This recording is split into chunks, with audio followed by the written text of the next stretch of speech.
नमस्कार, मी सायली. पुन्हा एकदा सुरालीज किचनमध्ये तुमचं स्वागत आहे. आज आपण पाहणार आहोत गरमागरम असं सांबार, जे की तुम्ही इडली, डोसा किंवा नुसतं भाताबरोबर म्हटलं तरी छान लागतं, असं खाऊ शकता. शनिवार रविवारसाठी इडली करायची असेल तर नक्की हे सांबार ट्राय करा आणि असं छान इडलीसोबत मस्त असं सांबार बनवून पहा. त्यासाठी मी घेतलेला आहे कांदा, बारीक चिरलेला, भोपळा आणि टोमॅटो. हे ऑप्शनल आहेत, तुम्ही अजूनही भाज्या वापरू शकता, शेवगा वगैरे. तर कढीपत्ता घेतलेला आहे मी, सांबार मसाला घेतलेला आहे आणि काश्मीरी लाल घेतलेला आहे एव्हरेस्टचा.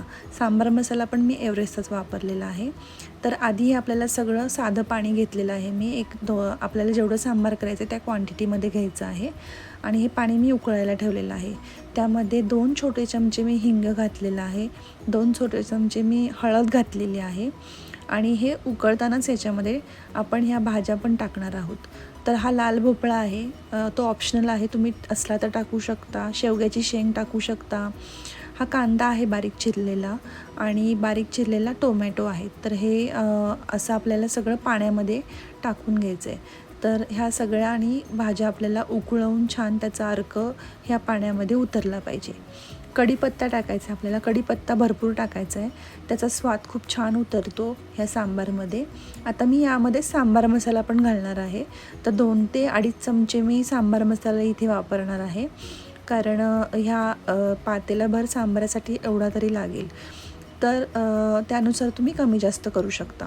आणि मी आता हा काश्मीरी लाल घेतलेला आहे. काश्मीरी लाल पण मी 3 चमचे घालणार आहे, कारण हा तिखट नसतो. तुम्हाला तिखट हवा असेल तर तुम्ही तिखा लाल थोडासा वापरू शकता यामध्ये. तर असं हे सगळं मिक्स करून मी आता हे हलवून घेणार आहे एका पळीने आणि हे छान आपल्याला उकळवून घ्यायचं आहे. मस्त असं उकळल्यानंतर याच्यामध्ये आता चिंचेचा कोळ करून घेतला आहे मी. पाणी आणि चिंच उकळली होती थोडीशी आणि ते आपल्याला आता पाणी गाळून घ्यायचं आहे, तो कोळ या सांबारमध्ये. तर अशा रीतीने चमच्याच्या सहाय्याने आपण हा कोळ घालू शकतो यामध्ये. आता त्यानुसार हे थोडंसं आंबट होतं, मग तो ॲडजस्ट करण्यासाठी आपल्याला गूळ घालायचं आहे यामध्ये. आंबट गोड चवीचं असं सांबार होतं हे. तर 2 ते 3 चमचे गूळ लागणार आहे, कारण टोमॅटो पण आंबट आहे आणि चिंच पण आंबट आहे. ते ॲडजस्ट करण्यासाठी आपल्याला गूळ घालायचं आहे. तर असं उकळत असतानाच हे सगळे आपल्याला गोष्टी घालून घ्यायच्यात आणि सांबार असं मस्त उकळलं की त्याच्यामध्ये छान ह्या सगळ्या चवींचा अर्क असा उतरतो. तर मस्त अशी एक 5 ते 10 मिनटं उकळी आल्यानंतर आपल्याला याच्यामध्ये डाळ घालायची. मी डाळ शिजवून घेतलेली आहे. याच्यामध्ये मी हिंग, हळद आणि मीठ घातले शिजताना आणि छान अशी रवीने बारीक करून घेतलेली आहे. तर ही डाळ आपण आता ह्याच्यामध्ये घालणार आहोत, म्हणजे सगळे हे एकत्र असं उकळलं की त्याला छान टेस्ट येते. आता ही डाळ घालताना मी याच्यामध्ये थोडंसं पाणी पण ॲडजस्ट करणार आहे, कारण ही डाळ कुकरला लागलेली अशी वाया घालवायची नाही, म्हणून मग थोडंसं पाणी त्याच्यामध्ये घालून आपल्याला सांबारमध्ये मिक्स करून घ्यायचं आहे. आणि तुम्हाला कसं पातळ घट्ट हवं त्यानुसार मग तुम्ही कन्सिस्टन्सी ॲडजस्ट करू शकता, जशी डाळ म्हणजे तुम्ही जेवढी घालाल त्यानुसार.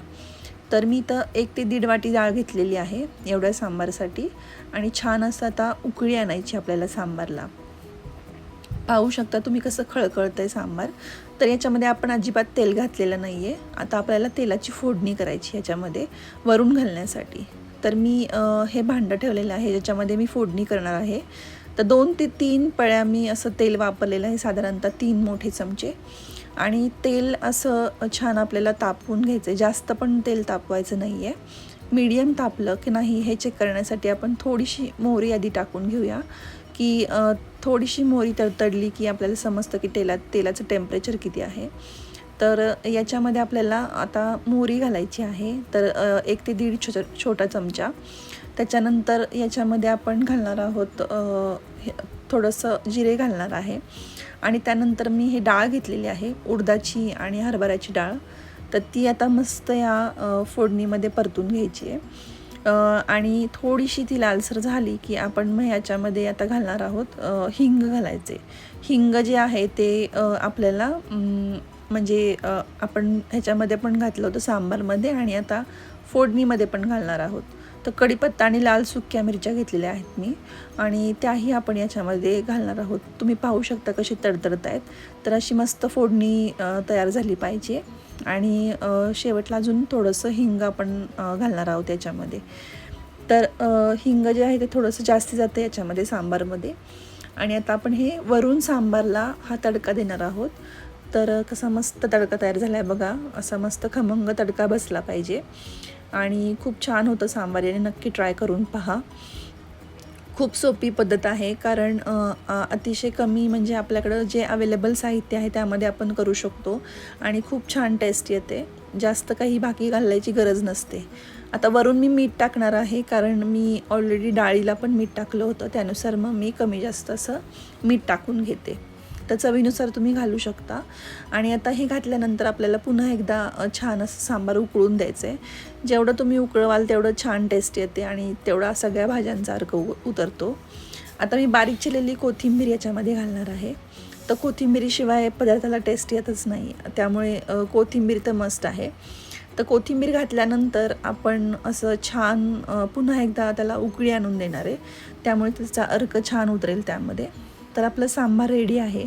तर असं गरमागरम इडलीसोबत असं मस्त आंबट गोड चवीचं सांबार खूप छान लागतं. नक्की ट्राय करून पहा. तर तुम्हाला रेसिपी हवी असेल इडलीची तर नक्की कमेंट करून सांगा. नक्की इडलीची पण रेसिपी मी टाकेन. तर असं आपलं छान सांबार रेडी आहे. तर सुरालीज किचनला नक्की फॉलो, सबस्क्राईब करा आणि थँक्स फॉर वॉचिंग. थँक्यू.